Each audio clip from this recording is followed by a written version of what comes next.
We have a different content. It's not a car content today. We're now here at the Moto Heritage 2025 here at Philinvest.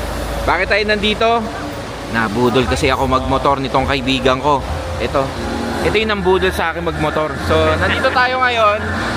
Titingin tayo yung pyesa. Bubudulin natin yung sarili natin. So, let's go. Yan, tinuturo na niya yung mga malosi. Oy! Ala, yan na. Ito yung mga malosi parts. Yan, the malosi grips. Yung mga pyesa for, ano to, variator set, mga bola. Uy, ay, the filter. Magkano kaya yan? May mag-uuwi ng malosi muffler dito mamaya. Parang kilala ko ata yun ah. Here at Scooter Depot. Say hello. Hello. Yan. Ito yung mga mambubudol ata sa amin for today. Yan, check natin yan. Scooter Depot, their booth here. Yung Vespa display nila. There. Saan na naman? Ayan, malosi. Pati dito si Wukoy. Mabigat to. Mabigat. Ayun, nabudol po kami. Yan, sa Scooter Depot. So, for our parts for the Vespas. So, hey, happy kid.